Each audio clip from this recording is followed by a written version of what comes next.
Subscribe करिए हमारे channel target UP TET CTET को और बेल आइकन को दबाइए। दोस्तों आज की इस क्लास में हम आपके डीएलएड 4th सेमेस्टर के विज्ञान विषय के मोस्ट इंपॉर्टेंट बहुविकल्पी क्वेश्चंस को पढ़ने वाले हैं और ये सभी क्वेश्चंस हम पढ़ने वाले हैं पवन सीरीज के। तो चलिए स्टार्ट करते हैं क्वेश्चन नंबर 1 से। और अगर आपने राजन सीरीज के प्रश्नों को नहीं देखा है तो डिस्क्रिप्शन बॉक्स और कमेंट बॉक्स में आपको लिंक मिल जाएगी, तो आप लोग प्लीज जाकर के उनको देख लीजिए, क्योंकि सारे के सारे क्लासेस बहुत इंपॉर्टेंट है, बहुत ही अच्छे से मैंने पढ़ाई है। तो देखिए यहाँ पर बहुविकल्पी प्रश्नों में क्वेश्चन नंबर 1 से स्टार्ट करते हैं। विद्युत धारा का मात्रक होता है कूलाम, एम्पियर, वोल्ट या फिर सेकेंड। तो राइट आंसर यहाँ पर हो जाएगा ऑप्शन नंबर ब एम्पियर। विद्युत धारा का मात्रक क्या होता है? एम्पियर होता है। I इक्वल टू क्या होता है? Q अपॉन T होता है। क्वेश्चन नंबर 2 पे आते हैं। देखिए 2022 के एग्जाम में ये सभी प्रश्न पूछे हुए हैं। क्वेश्चन नंबर 2 है किस सेल को पुनः आवेशित किया जा सकता है? शुष्क सेल, सीसा संचायक सेल, वोल्टीय सेल या फिर डैनियल सेल। तो शुष्क सेल, वोल्टीय सेल, डैनियल सेल ये सब प्राथमिक सेल होते हैं और इनको हम पुनः आवेशित नहीं कर सकते, लेकिन सीसा संचायक सेल को हम पुनः आवेशित कर सकते हैं। तो ऑप्शन ब यहाँ पे राइट आंसर हो जाएगा। क्वेश्चन नंबर 3 पे आते हैं। निम्नलिखित में से कौन सा कथन सही है? चुंबक के समान ध्रुवों में आकर्षण होता है। तो ये गलत कथन है, क्योंकि चुंबक के समान ध्रुवों में प्रतिकर्षण होता है। पृथ्वी चुंबक की भांति व्यवहार करती है, चुंबक के विपरीत ध्रुवों में प्रतिकर्षण होता है। ये गलत है, क्योंकि विपरीत ध्रुवों में आकर्षण होता है। चुंबक का निश्चित परीक्षण प्रतिकर्षण होता है। तो यहाँ पर जो राइट आंसर है वो है ऑप्शन नंबर ब। जो पृथ्वी है वो चुंबक की भांति ही व्यवहार करती है, क्योंकि कोई भी चीज आप देखो ऊपर से नीचे ही गिरती है, पृथ्वी की तरफ ही आती है।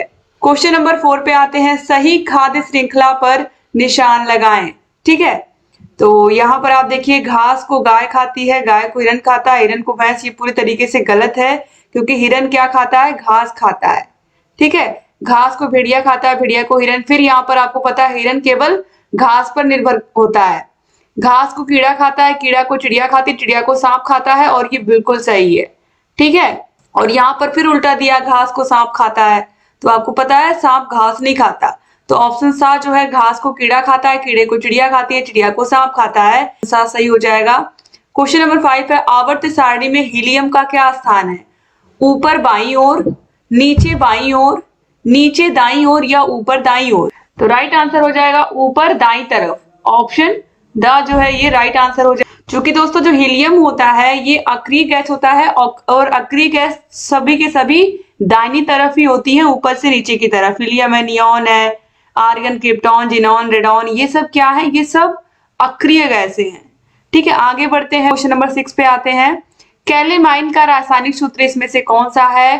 तो कैलेमाइन का जो रासायनिक सूत्र है इसका ये है ZnCO3। ठीक है, क्वेश्चन नंबर 7 है। आरसीबी की जीवन अवधि कम हो जाती है एनीमिया में, थैलेसीमिया में, हीमोफीलिया में या फिर फाइलेरिया में। तो जो थैलेसीमिया रोग होता है इसमें जो आरबीसी यानी रेड ब्लड सेल्स होते हैं, लाल रुधिर कणिकाएं होती हैं, इनकी जो जीवन अवधि है वो कम हो जाती है, जल्दी ये डेड हो जाती हैं।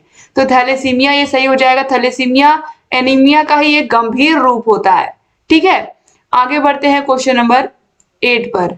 किसी आवर्त में बाएं से दाएं जाने पर तत्वों की धन विद्युत प्रवृत्ति बढ़ती है, धात्विकता बढ़ती है, आयनिक त्रिज्या बढ़ती है या तत्वों के ऑक्साइड की क्षारीय प्रवृत्ति घटती है। तो चूंकि दोस्तों जब हम बाएं से दाईं तरफ जाते हैं आवर्त सारणी में, तो तत्वों के ऑक्साइड की जो अम्लीय क्षमता है वो बढ़ती है, इसीलिए क्षारीय क्षमता क्या होती है? घटती है।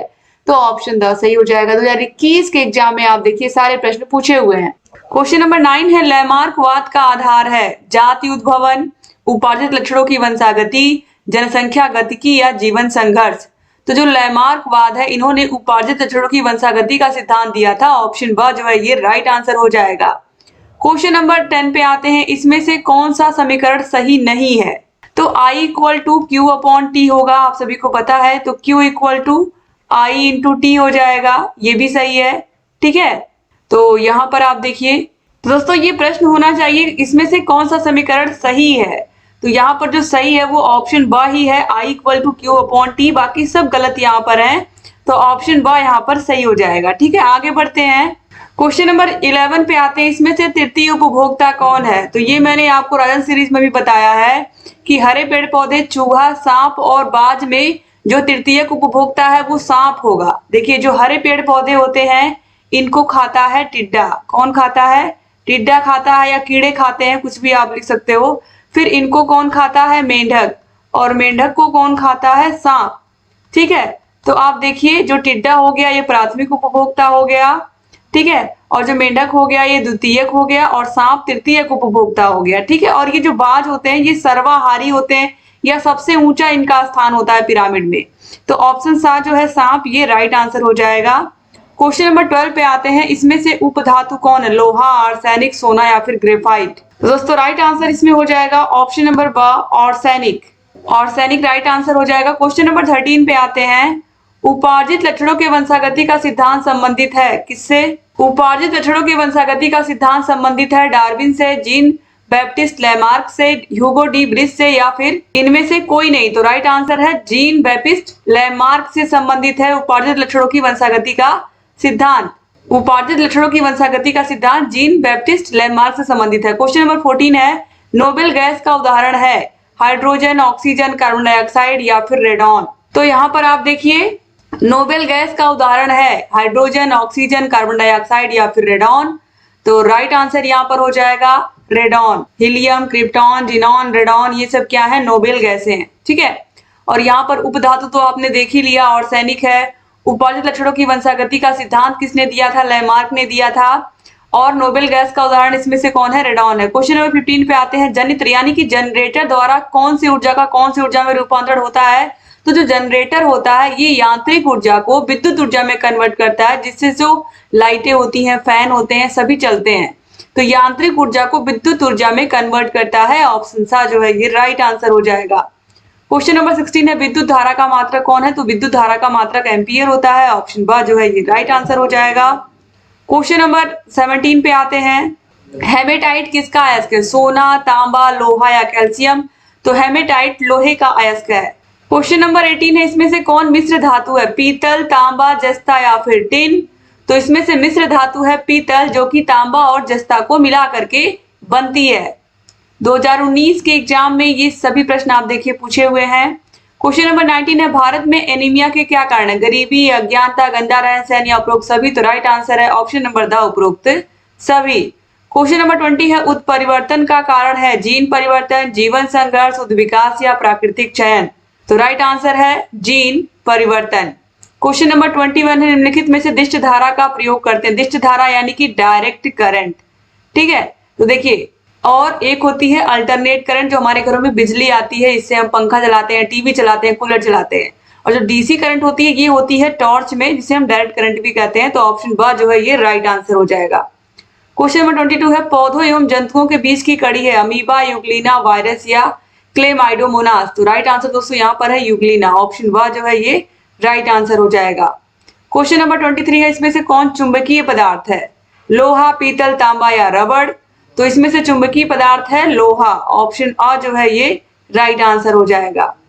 क्वेश्चन नंबर 24 पे आते हैं, लाल रक्त कणिकाओं का निर्माण होता है यकृत में, मस्तिष्क में, प्लाज्मा में या अस्थिमज्जा में। तो आप सभी को पता है कहाँ होता है? अस्थिमज्जा में। ये सारे प्रश्न 2018 के एग्जाम में आप देखिए पूछे हुए हैं। क्वेश्चन नंबर 25 पे आते हैं, विद्युत बल्ब में तंतु किस धातु का बना होता है? बहुत बहुत इंपॉर्टेंट प्रश्न है। टंगस्टन, सिल्वर, एल्यूमिनियम या चांदी। तो ये जो तंतु होता है ये बना होता है टंगस्टन का। क्वेश्चन नंबर 26 है, एलिसा परीक्षण है हेपेटाइटिस, क्षय रोग, एड्स या टाइफाइड। तो एलिसा परीक्षण होता है एड्स में। ऑप्शन सा जो है ये राइट आंसर हो जाएगा। क्वेश्चन नंबर 27 है, गैलेना किस धातु का अयस्क है? जिंक, लेड, कॉपर या एल्यूमिनियम। तो जो गैलेना है ये लेड का अयस्क है। ऑप्शन ब जो है ये सही जाएगा, लेड यानी कि पीवी। क्वेश्चन नंबर 28 है, वातावरण और जीवधारियों के पारस्परिक संबंधों से क्या बनता है? तो वातावरण और जीवधारियों के पारस्परिक संबंधों से बनता है पारिस्थितिकी तंत्र। ऑप्शन ब जो है ये राइट आंसर हो जाएगा। क्वेश्चन नंबर 29 पे आते हैं, शुष्क सेल में किस पदार्थ की छड़ एनोड का कार्य करती है? कार्बन, सिलिकॉन, जर्मेनियम या बोरॉन। तो कार्बन की जो छड़ होती है वो एनोड का कार्य करती है। 2017 के एग्जाम में ये सभी प्रश्न पूछे हुए हैं। क्वेश्चन नंबर 30 पे आते हैं, रुधिर का थक्का बनाने वाली रुधिर कणिका का नाम क्या है? तो रुधिर का थक्का बनाने वाली रुधिर कणिका को हम कहते हैं प्लेटलेट्स। आप देखिए 2017 के एग्जाम में भी पूछा गया, 2016 के एग्जाम में भी ये प्रश्न पूछा गया है। क्वेश्चन नंबर 31 पे आते हैं। प्राकृतिक चयनवाद प्रतिपादित किया था डार्विन ने, ग्रेगर जॉन मेंडल ने, जगदीश चंद्र बोस द्वारा या फिर लेमार्क द्वारा? तो प्राकृतिक चयनवाद का सिद्धांत प्रतिपादित किया था डार्विन ने। क्वेश्चन नंबर 32 पे आते हैं। निम्नलिखित में से सांद्रण विधि नहीं है। फेन प्लवन विधि, चुंबकीय पृथक्करण विधि, निस्तापन विधि या गुरुत्वीय पृथक्करण विधि? तो इसमें से सांद्रण की विधि कौन सी नहीं है? तो आपको पता है निस्तापन विधि सांद्रण के बाद की एक अलग विधि होती है, तो ये सांद्रण की विधि नहीं है। बाकी सभी क्या है? सांद्रण की विधियां हैं। क्वेश्चन नंबर 33 पे आते हैं और ये सांद्रण की विधियां बहुत अच्छे से मैंने आप लोगों को क्लास में बताया है। क्वेश्चन नंबर 33 है। कांच की छड़ को रेशम से रगड़ने पर छड़ में आवेश आ जाता है। धन आवेश, ऋण आवेश, दोनों आवेश या कोई आवेश नहीं? तो कांच की छड़ को रेशम से जब हम रगड़ते हैं तो इसमें आ जाता है छड़ में धन आवेश। ऑप्शन आ जो है ये राइट आंसर हो जाएगा। क्वेश्चन नंबर 34 है। आवर्त सारणी में किसी समूह में ऊपर से नीचे जाने पर क्या होता है? आयनिक त्रिज्या घटती जाती है, सुचालकता घटती जाती है, घनत्व घटता जाता है या धात्विकता बढ़ती जाती है? तो राइट आंसर हो जाएगा धात्विकता बढ़ती है। जब हम किसी भी समूह में ऊपर से नीचे की ओर आते हैं तो धात्विकता बढ़ती जाती है। जो धातु की क्वालिटीज है वो बढ़ती जाती हैं। 2016 में पूछे हुए प्रश्न है ये सब। क्वेश्चन नंबर 35 पे आते हैं। जैव विकास की प्रामाणिकता के संदर्भ में बहुचर्चित वैज्ञानिक हैं। लेमार्क, डार्विन, आ और ब दोनों या इनमें से कोई नहीं? तो राइट आंसर हो जाएगा आ और ब दोनों। लेमार्क और डार्विन दोनों ही बहुचर्चित वैज्ञानिक हैं। क्वेश्चन नंबर 36 है। जैव विकास के अंतर्गत जीवों की संरचना में समानताएं हैं। समरूप या समवृत्तीय संरचनाएं, समजात संरचनाएं, आ और ब दोनों या फिर इनमें से कोई नहीं? तो समरूप और समजात ये दोनों ही समानताएं हैं, तो ऑप्शन सा जो है ये राइट आंसर हो जाएगा। क्वेश्चन नंबर 37 है। प्राकृतिक चयनवाद किस वैज्ञानिक ने प्रतिपादित किया था? तो आप सभी को पता है डार्विन ने दिया था प्राकृतिक चयनवाद का सिद्धांत या योग्यतम की उत्तरजीविता। क्वेश्चन नंबर 38 है। पारिस्थितिकी तंत्र की संरचना के अजैविक घटक है। पारिस्थितिकी तंत्र की संरचना के अजैविक घटक कार्बनिक पदार्थ, अकार्बनिक पदार्थ, जलवायु या ये सभी? तो दोस्तों राइट आंसर यहाँ पर हो जाएगा ऑप्शन नंबर द ये सभी। जो भी निर्जीव चीजें हैं वो सभी अजैविक के अंतर्गत आती हैं। क्वेश्चन नंबर 39 है। पारिस्थितिकी तंत्र की संरचना के जैविक घटक हैं उत्पादक जैसे हरे पौधे, उपभोक्ता जैसे शाकाहारी और मांसाहारी, अपघटक और अपरद भोजी। तो राइट आंसर है ये सभी। ऑप्शन द जो है ये सही हो जाएगा। क्वेश्चन नंबर 40 पे आते हैं। एक सरल आहार श्रृंखला के स्तर हैं उत्पादक, प्राथमिक उपभोक्ता, द्वितीयक उपभोक्ता या फिर ये सभी? तो राइट आंसर हो जाएगा ऑप्शन नंबर द ये सभी। ठीक है, आगे बढ़ते हैं। क्वेश्चन नंबर 41 पर। एक घास स्थल में खाद्य श्रृंखलाएं देखी जा सकती हैं। घास को टिड्डा खा रहा, टिड्डे को गिरगिट खा रहा, गिरगिट को छिपकली, छिपकली को बांज। हरे पेड़ पौधे हैं, चूहे खा रहे हैं, चूहे को देखिए बिल्ली और सांप दोनों खाते हैं और बिल्ली और सांप को बाज और शेर खा जाते हैं। फिर देखिए घासों को कौन खाता है? खरगोश। ठीक है, खरगोश, भेड़, हिरन, और इनको कौन खाता है? भेड़िया। और इनको कौन खाता है? शेर और चीता। तो ऑप्शन द जो है ये सभी खाद्य श्रृंखलाएं हम देख सकते हैं अपने डेली लाइफ में या फिर जो पारिस्थितिकी तंत्र है उसमें। क्वेश्चन नंबर 42 है। जैव विकास को प्रमाणित किया जा सकता है जीवों की तुलनात्मक शरीर रचना द्वारा, शरीर क्रिया विज्ञान द्वारा, अनुवांशिकी द्वारा या उपरोक्त सभी के द्वारा? तो राइट आंसर है ऑप्शन नंबर द उपरोक्त सभी के द्वारा। क्वेश्चन नंबर 43 पे आते हैं। जैव विकास का आधुनिक सिद्धांत निम्नलिखित में से किन दो सिद्धांतों का समीकरण है?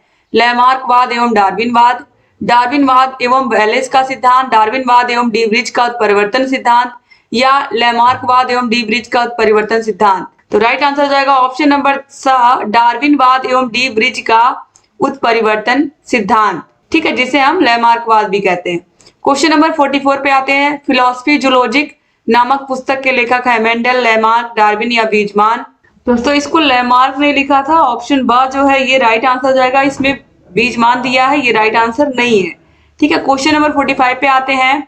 उत्परिवर्तन का सिद्धांत किसने दिया था? तो राइट आंसर हो जाएगा ऑप्शन नंबर सा Hugo de bridge. Hugo de bridge ने सबसे पहले उत्परिवर्तनवाद शब्द का प्रयोग किया था, इसलिए राइट आंसर ऑप्शन सा ही होगा।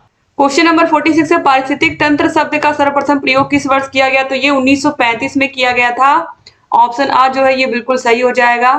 क्वेश्चन नंबर 47 है। खनिज पाए जाते हैं पृथ्वी के तल पर, भूपर्पटी में, समुद्र में या उपरोक्त सभी में? तो खनिज उपरोक्त सभी में पाए जाते हैं। क्वेश्चन नंबर 48 पे आते हैं। निम्नलिखित वस्तुओं में कौन सी वस्तु संक्षारित हो सकती है? लकड़ी की मेज, स्टील की कुर्सी, तेल लेपित लोहे की छड़ या खुले स्थान पर रखी लोहे की छड़। तो इसमें से खुले स्थान पर रखी लोहे की छड़ ये संक्षारित हो सकती है। क्वेश्चन नंबर 49 है, बॉक्साइट किसका अयस्क है? सोडियम का, लोहे का, एल्यूमिनियम का या कॉपर का? तो एल्यूमिनियम का अयस्क है बॉक्साइट। ऑप्शन सा जो है ये सही हो जाएगा और ये बहुत इंपॉर्टेंट प्रश्न है। क्वेश्चन नंबर 50 है, इनमें से कौन सी सांद्रण की विधि नहीं है? तो इस प्रश्न को भी आप लोगों ने देखा है कि जो निस्तापन है ये सांद्रण की विधि नहीं है। बाकी फेन प्लवन विधि, चुंबकीय पृथक्करण विधि, गुरुत्वीय पृथक्करण विधि, ये तीनों ही क्या है? सांद्रण की विधियां हैं। तो इस तरीके से आपने टोटल 50 क्वेश्चंस पार्ट 1 में कंप्लीट कर लिया दोस्तों। मैंने राजन सीरीज के सारे प्रश्नों को एक ही पार्ट में यानी कि पार्ट 1 में ही सारे प्रश्नों को खत्म कर दिया, लेकिन यहाँ पर प्रश्न अधिक थे तो यहाँ पर मैंने 2 पार्ट में इनको इंक्लूड किया है। तो पार्ट 1 के क्वेश्चंस को पढ़ के आपको कैसा लगा जरूर कमेंट करिएगा। क्लास कैसी लगी जरूर कमेंट करिएगा, और अगर आपने इस क्लास को शेयर नहीं किया अभी तक तो शेयर कर दीजिए अपने कॉलेज फ्रेंड्स को, और अगर चैनल को सब्सक्राइब नहीं किया तो प्लीज सब्सक्राइब भी कर दीजिए। बगल में घंटी का निशान होगा उसको भी प्रेस करना मत भूलिएगा। सारे के सारे विषयों के राजन सीरीज, पवन सीरीज के सारे प्रश्नों को करवा दिया गया है। सारे प्रश्नों को देखिए और जहां कहीं कोई भी डाउट है हमसे पूछते रहिए। Thank you so much class को पूरा देखने के लिए। और अगर आपको 8 के 8 विषयों के नोट्स चाहिए तो नोट्स के लिए आपको हमारे app target UP TET CTET app को डाउनलोड करना पड़ेगा। सारे विषयों के नोट्स, सारे विषयों की क्लासेस, सारे विषयों की मास्टर क्लासेस, सारे विषयों के चैप्टर वाइज टेस्ट, सारे विषयों के प्रीवियस ईयर क्वेश्चन पेपर्स, सारे विषयों के राजन सीरीज, पवन सीरीज की पूरी पीडीएफ, ये सब आपको मिलते हैं हमारे app target UP TET CTET app में। और ऐप को डाउनलोड करने के बाद कोई भी समस्या आ रही है तो यहाँ पर कॉन्टेक्ट नंबर पर कॉन्टेक्ट करके हमसे सारी जानकारी आप ले सकते हैं। Thank you so much. एक बार फिर से आप सभी का बहुत बहुत धन्यवाद।